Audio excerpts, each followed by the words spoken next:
내 안에 가장 귀한 건 예수를 알미라. 그 은보다 더 귀한 건 예수를 알미라. 살아가는 인생이 되어줄 수 있도록 하나님께서 은혜를 다하여 주옵소서.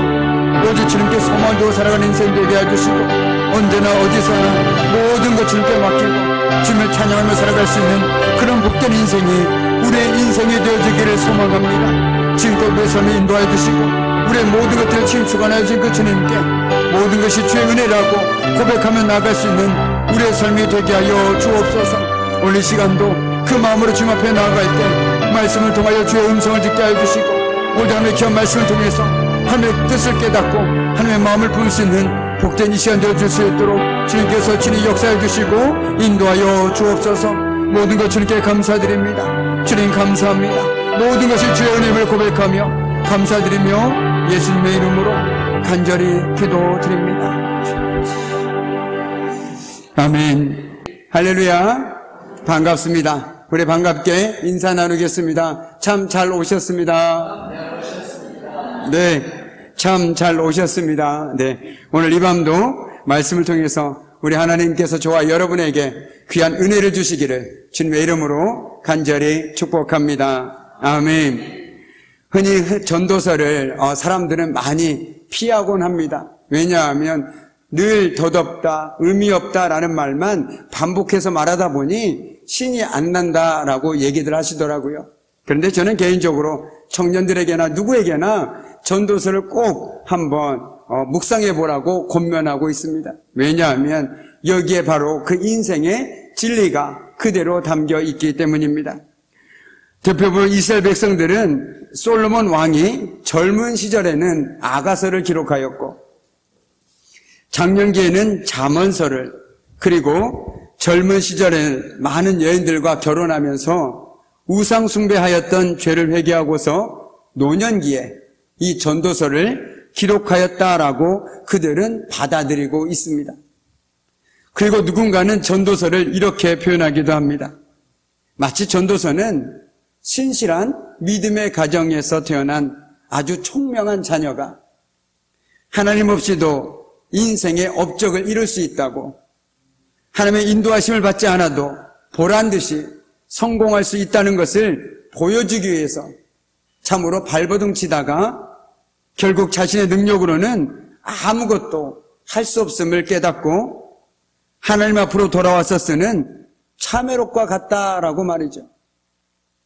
오늘 솔로몬은 우리들에게 인생이 허무하다라고 반복해서 얘기해주고 있습니다. 이 말 속에서는 누구도 인생 무상을 느낄 수밖에 없다라는 것이죠. 그리고 세상 무엇도 사람에게는 진정한 만족을 줄 수 없다라는 것입니다. 전도자는 헛되다라고 말합니다. 그가 바라본 세상은 아침 이슬처럼 사라지면 그만이어서 덧없기 참으로 그지 없습니다. 인간의 삶이란 허공에 흩어져 버리고 마는 한숨이며 쉬 풀리지 않는 수수께끼와 같다라는 것이죠. 도저히 이해할 수가 없다라는 것입니다. 이처럼 솔로몬이 헛되다라는 말을 거듭 반복함으로써 세상의 모든 일이 헛되고 덧없음을 말하고 있습니다. 그만큼 그는 인생이 허무하다라는 것을 뼈저리게 경험한 사람 중에 한 사람입니다. 이와 같은 고백은 인생의 허무는 그 누구라도 피해갈 수 없는 인생임을 말해주고 있습니다. 저와 여러분도 마찬가지죠. 그 누구도 인생의 허무함을 비껴갈 수 있는 사람은 이 세상에 아무도 없다라는 것입니다. 그 사람이 부유하든 건강하든 어떤 삶을 살았든 그 누구도 인생의 끝에서 인생은 참 허무하구나라고 말할 수밖에 없는 것이 바로 이 땅에서 살아가고 있는 저와 여러분의 인생이라는 것이죠. 우리는 흔히 남들이 누리는 것을 누리고 남들이 갖추는 것을 다 갖추면 인생은 정말 살만 날 것이라고 생각하기도 합니다. 대부분의 사람이 이런 생각을 가지고 인생에서 부귀영화, 은과 금을 얻고자 열심을 내고 있습니다. 그러나 이런 인생의 성공 여부와 상관없이 세상 일에 집착하며 살아가는 모든 인생은 어느 순간 허무함에 부딪힐 수밖에 없습니다. 마치 누구도 죽음의 운명을 비껴갈 수 없듯이 누구라도 공허하고 덧없음을 느낄 수밖에 없고 세상 무엇도 사람에게 진정한 만족을 줄 수 없다라는 것을 우리는 깨닫게 된다라는 것이죠. 그런데 사람들은 결코 자신의 내면에 진정한 만족을 줄 수 없는 덧없는 것으로 자기의 중심을 채우려고 합니다. 한번 주변을 둘러보십시오. 사람들이 무엇을 위해서 그렇게 열심히 살아가고 있습니까? 금방 사라질 은과 금, 덧없이 사라져버릴 것들을 위해서 그렇게 열심히 살아가고 있지 않습니까? 심지어 너무나도 소중한 자신의 건강까지도 해치면서 말이죠. 이것이 바로 인생의 불행의 출발점이라는 것입니다. 한마디로 말한다면 방향이 잘못되었다라는 것이죠. 어떤 이는 사랑하는 사람으로, 어떤 이는 재물로, 또 어떤 이는 성공이나 성취로 그 공허함과 덧없음을 채울 수 있다라고 착각하기도 합니다. 여기에서 탐욕이 생기고 집착이 생기며 마음속에 헛된 욕망이 자리 잡게 된다라는 것이죠. 방향이 하나님께로 향해야 되는데 자꾸만 나에게로 향하게 되다 보니까 탐욕이 생기고 집착이 생기고 마음속에 헛된 욕망만 자리 잡게 되더라는 것입니다. 그럼으로써 어떻습니까? 인생이 더 추해질 뿐입니다. 여러분 주변에 혹시 탐욕에 집착하고 무언가에 집착하는 사람들을 보게 된다면 그 인생이 어떻습니까? 한마디로 추잡스럽습니다. 추해집니다. 솔로몬은 바로 이것을 알리고자 인생이 참 덧없다라는 것을 반복적으로 말하고 있는 것입니다.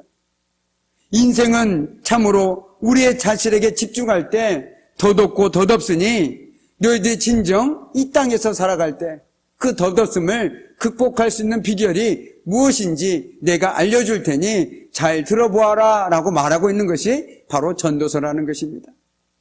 그런데 많은 사람들이 덧없고 덧없다 이 말만 듣고 나서 전도서를 쓱 넘겨버립니다. 이 말씀은 너무나도 어렵다. 그리고 이 말씀은 자꾸만 내 신앙을 깎아먹는다라고 얘기합니다. 그런데 그것은 이 전도서의 진짜 의미를 제대로 깨닫지 못했기 때문입니다. 이 전도서를 진정으로 말씀을 묵상하고 깨닫게 될 때 우리는 진정 인생의 해답을 찾게 됩니다. 그리고 참으로 허무하고 덧없는 이 인생을 어떻게 살아야 하는지 우리는 비로소 알게 된다는 것이죠. 결론부터 말씀드리자면 인생의 참된 가치와 참된 만족은 헛되고 덧없는 세상 가운데서 결코 찾을 수가 없습니다. 우리가 아무리 눈을 뜨고 여기저기 기웃거려봤자 우리의 인생에서 참된 만족과 참된 가치는 결코 찾을 수가 없다라는 것이죠. 그 귀중한 보배는 오직 하나님 안에서만 찾을 수 있습니다. 우리 3절 말씀을 함께 읽도록 하겠습니다. 3절 말씀입니다. 해 아래서 수고하는 모든 수고가 사람에게 무엇이 유익한가? 아멘. 이 말씀을 들으면서 여러분 어떤 생각이 드십니까? 해 아래서, 즉 이 땅에서 발딛고 살아가는 이 땅의 삶에서 우리가 수고하는 모든 수고가 우리들에게 과연 무슨 유익이 있는가라고 오늘 솔로몬은 묻고 있습니다. 여러분 이 질문에 어떻게 대답하시겠습니까? 이 대답이 바로 여러분의 삶을 결정지을 것이고 여러분의 믿음을 결정지을 것입니다. 내가 이 땅에서 열심히 살면 성공할 수도 있고 만족을 누릴 수도 있다라고 생각하는 사람은 주저하지 않고 하나님 없이도 살아갈 수 있다라고 말할 수 있는 사람입니다. 그러나 내가 아무리 노력하고 수고한들 하나님께서 나에게 은혜를 주지 않으시면, 하나님께서 나에게 만족을 주지 않으시면 나는 그 무엇도 만족감을 누릴 수 없다. 나는 하나님 안에서만 진정한 만족과 내 삶의 가치를 누릴 수 있다라고 고백한다면 그분은 누구를 찾겠습니까? 다른 것은 다 제껴두더라도 하나님 한 분만 붙들지 않겠습니까? 내가 아무리 살아가더라도, 내가 많은 것을 가졌더라도 하나님 한 분만 붙들고 살아가지 않겠습니까? 오늘 우리가 조금 전에 찬양하지 않았습니까? 손에 있는 부귀보다 주를 더 사랑하는가? 이 찬양의 고백에 정말 아멘입니다 라고 고백할 수 있습니까? 그렇다면 정말 잘하셨습니다. 정말 내 손에 있는 손의 부귀보다 내가 주님을 더 사랑하는 삶을 살아간다면 정말 복된 삶을 살아가고 있는 것입니다. 그런데 하나님보다 내 손에 있는 이 부귀를 더 사랑한다면 안타깝지만 불행한 길로 스스로 걸어가고 있다는 것이죠. 우리는 그렇습니다. 오늘 솔로몬이 말하고 있는 것이 바로 그것이라는 것이죠. 아무리 우리가 열심히 일하고 노력할지라도 그것만으로 인생의 모든 결과가 결정되는 것이 아님을 말하고 있습니다. 인간의 수고와 노력은 그 한계가 너무나도 분명하다라는 것이죠. 내가 아무리 노력할지라도 안 되는 건 안 되는 것입니다.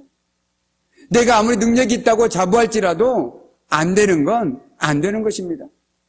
그런데 안 되는 걸 자꾸만 하려고 하다 보니까 고집이 생기고 탐욕이 생기고 그리고 어떻게 됩니까? 심지어 건강까지 해치는 경우들을 쉽게 볼 수 있다는 것입니다.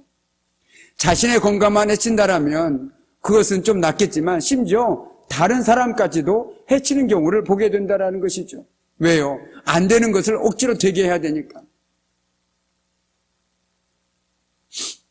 그러면서 우리 인생에서 우리의 수고와 노력만으로는 결코 우리 뜻대로 이룰 수 없는 일들이 있다는 것을 우리는 먼저 고백할 수 있어야 됩니다. 아니, 인정할 수 있어야 된다는 것이죠.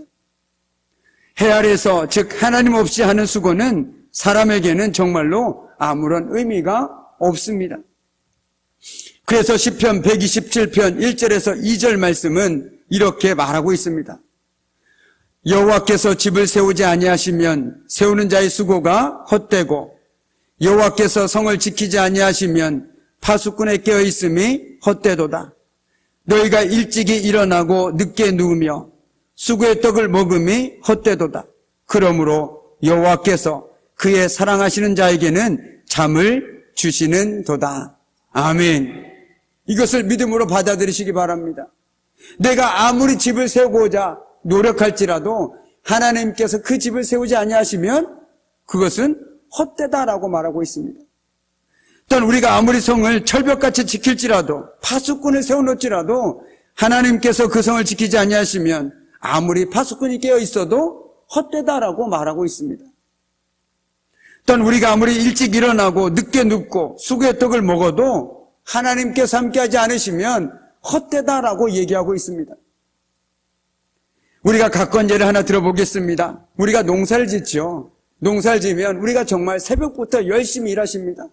정말 몸 아끼지 아니하고 피곤해도 가서 또 농사일을 열심히 하는 것들을 보게 됩니다. 그런데 우리가 노력만 한다고 우리가 그 풍년을 기대할 수 있습니까? 하나님께서 때에 따라 비도 내려주셔야 되고 때에 따라 하나님께서 그 모든 것들을 주관해 주셔야만 우리의 수고가 비로소 그 열매를 맺게 되는 것이지, 내가 노력한다고 해서 풍년이 되는 것이고 내가 게으르다고 해서 흉년이 드는 것이 결코 아니라는 사실이라는 것입니다. 참으로 마음이 아픈 사실은 뭐냐면 그 사실을 기억하고 있다라면 오늘 이 자리에 우리 사는 성도님들이 와 계셔야 됩니다. 내가 아무리 밤늦게까지 땅을 일굴더라도 하나님께서 함께하지 않으시면 내 수고가 헛됩니다. 내가 아무리 열심히 노력한다고 할지라도 하나님께서 그 과정 가운데 함께하지 않으시면요 아무것도 안 된다는 것입니다. 오히려 헛된 시간만 낭비할 뿐이고 헛된 체력만 낭비할 뿐이라는 것입니다. 그런데 오늘 이 자리에 모지 못한 이유가 무엇입니까? 하나님께서 그 모든 것들을, 내 농사도 마찬가지고 내 가정도 마찬가지고 모든 것들을 주관하신 분이심을 내가 정말 인정한다라면 목숨보다 더 중요한 이 시간을 어떻게 내가 타협하고 포기하고 살아갈 수 있냐라는 말입니다. 결코 그럴 수 없다라는 것이죠. 그렇지 않겠습니까? 이런 비유가 어떨지 모르겠습니다. 저와 여러분이 물에 빠졌습니다. 누군가 지나갑니다. 그 사람 바지가랑이 잡겠습니까? 잡지 않겠습니까? 도와주세요. 안 도와주면 그냥 가게 냅두시겠습니까? 아닐 것입니다. 죽기 살기로 그 바지가랑이 잡으려고 어떻게 해서든지 정말 살려고 그 바지가랑이를 잡으려고 하실 것입니다. 마찬가지입니다. 하나님께서 저와 여러분의 삶을 주관하신다를 믿는다라면 내 삶은요, 내 노력에 달린 것이 아닙니다. 내가 아무리 아침 저녁으로 열심히 일한다고 할지라도 내가 하나님을 놓쳐버리면요, 그 수고가 헛되다라고 오늘 성경은 분명히 기록하고 있지 않습니까? 이것은 제 말이 아닙니다. 성경이 말씀하고 있는 분명한 말씀이라는 것이죠. 그런데 우리는 이 말씀을 그냥 지나쳐버립니다. 그리고 복 주는 말씀만 계속 받아들인다라는 것이죠. 그런데 개인적으로 시편 127편 1절과 2절 말씀은 우리들에게 너무나도 분명하게 깨닫게 해준다는 겁니다. 우리 삶을 주관하신 분, 그분은 하나님이시니 내가 아무리 노력해도 하나님께서 노하면 안 되는 것입니다. 그것을 기억한다면 저와 여러분 인생에서 누구를 붙잡고 살아야 되겠습니까? 주저없이 주님 아니시겠습니까? 하나님 아니시겠습니까? 그 믿음이 저와 여러분에게 있어야 된다는 것이죠.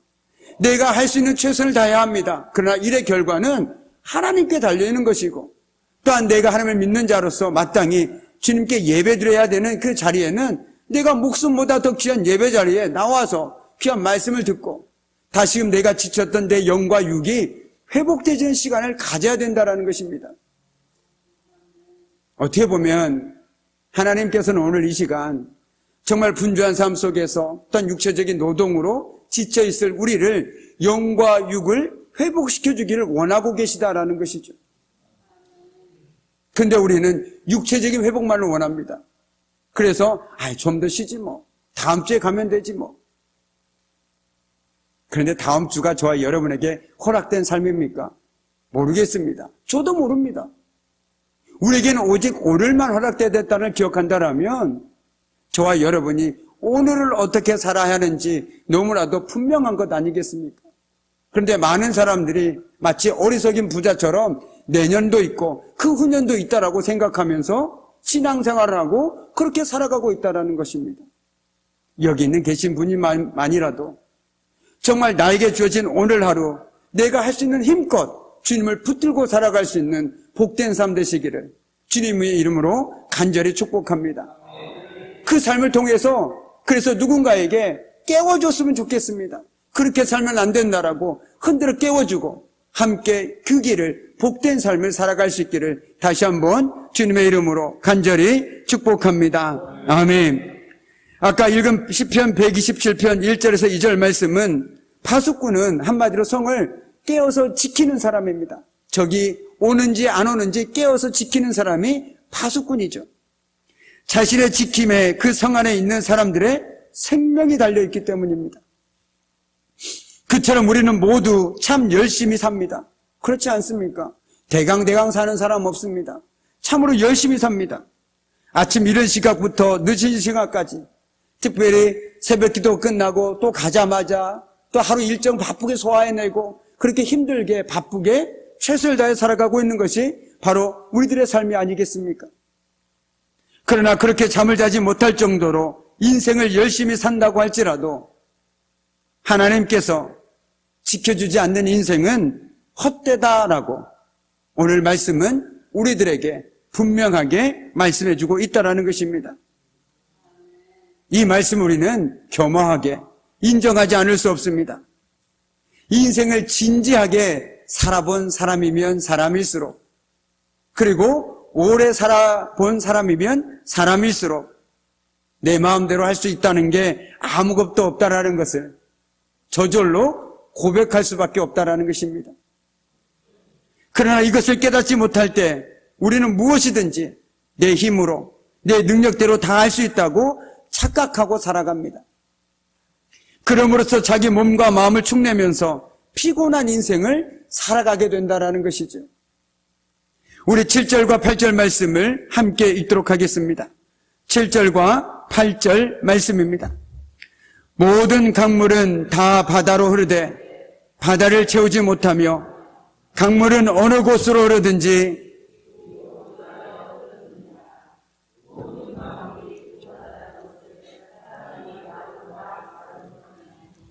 눈은 보아도 족함이 없고 귀는 들어도 가득 차지 아니하도다. 아멘. 솔로몬은 바다를 향해서 흐르는 강물을 통해서 끝없이 노력해도 채워지지 않는 우리 인생의 욕망과 수고에 대해서 말하고 있습니다. 아무리 강물이 비바람이 치고 아무리 폭우가 쏟아져도 강물이 바다로 흘러들어간다고 해서 바다가 넘치진 않습니다. 아무리 강물이 바다를 향해 흘러간다 할지라도 결코 바다가 가득 차는 일은 일어나지 않습니다. 아무리 강물이 흘러가도 채워지지 않는 바다처럼 아무리 우리가 노력해도 채워지지 않는 것이 바로 인생의 욕망이라는 것이죠. 그래서 그는 눈은 보아도 족함이 없고 귀는 들어도 가득 차지 않는다라고 말하고 있습니다. 우리는 간절히 원하는 어떤 것을 얻기만 하면 행복할 것 같습니다. 나 저것만 있으면 진짜 행복할 것 같다. 더 이상 소원이 없을 것처럼 생각하기도 합니다. 저도 부끄럽지만 저는 특별히 언젠가 정말 어떤 갖고 싶은 핸드폰이 있었습니다. 야, 저 핸드폰만 있으면 정말 좋겠다. 너무너무 행복하겠다. 그런데 실상 그 핸드폰을 딱 구입했을 때 제게 기쁨의 시간은 1시간도 안 됐습니다. 근데 그 1시간의 기쁨, 그리고 그 뒤에는 언제 그러냐는 듯 당연한 듯 아무런 기쁨도 찾을 수가 없었다라는 것이죠. 그런데 우리 삶에서도 마찬가지 아닙니까? 정말 저것이 있으면 나에게 좋겠다. 뺏어서라도 내가 저것을 가져야겠다. 그러면 내 삶에 기쁨이 넘치겠다라고 생각하는데 실상 뺏어봤자 기쁨은 그리 오래가지 못합니다.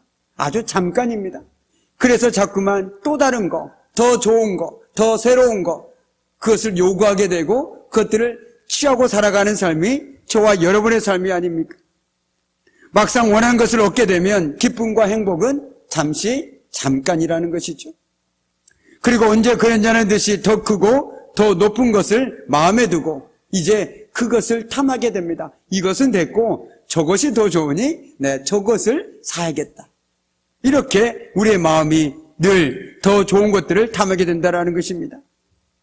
이내 실증을 내고 시들해지는 것이 바로 우리의 마음이라는 것이죠.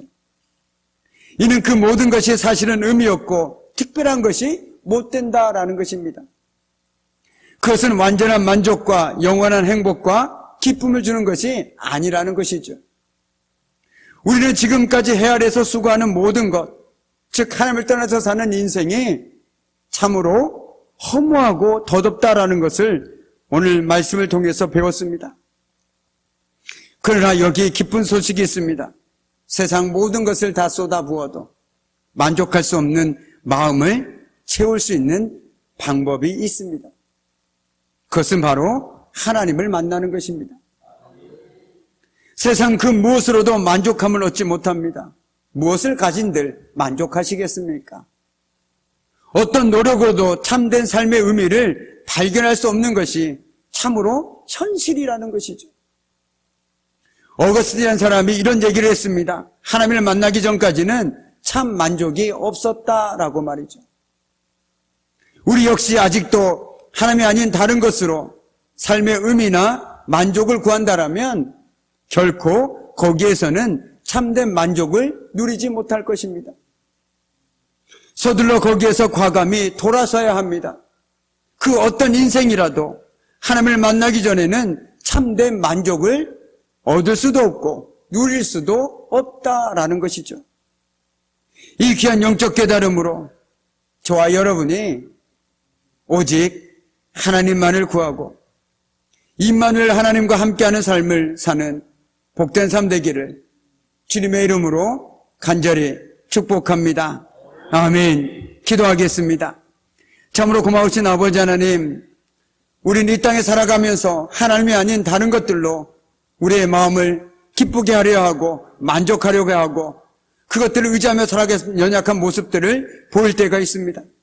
그러나 주님, 그 무엇도 그 어떤 것도 우리의 참 만족이 되어줄 수 없고 우리의 인생의 진정한 기쁨이 되어줄 수 없음을 이 시간 다시 한번 깨닫게 되었습니다. 주여, 우리가 오직 주님 안에서 하나님을 만나며 살아가는 복된 삶 될 수 있도록 주님 도와주시옵소서. 감사드리오며 예수님의 이름으로 간절히 기도드립니다. 아멘. 우리 찬송가 337장, 우리 찬송가 337장 함께 찬송하겠습니다.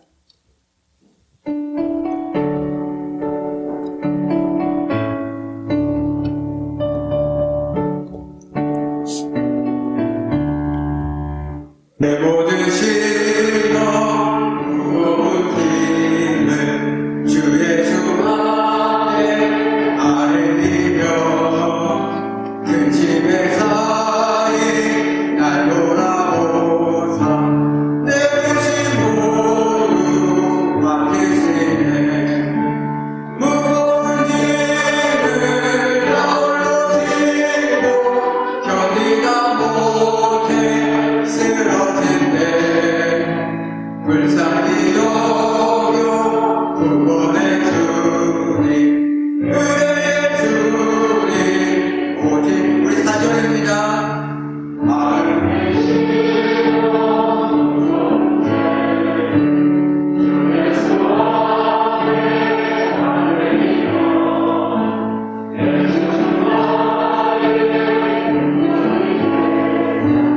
세상을 위해 힘주시네.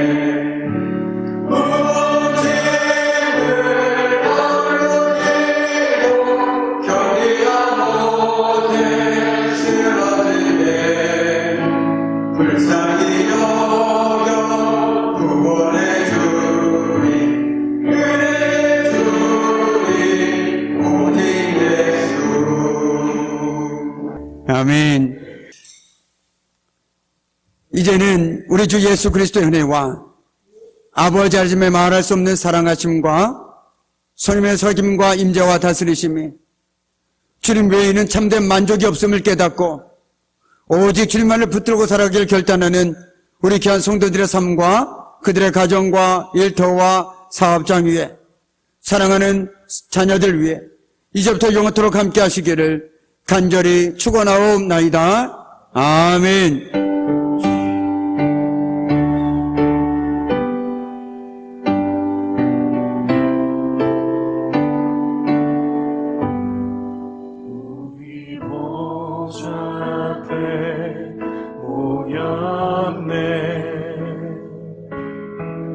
함께 주를 찬양하며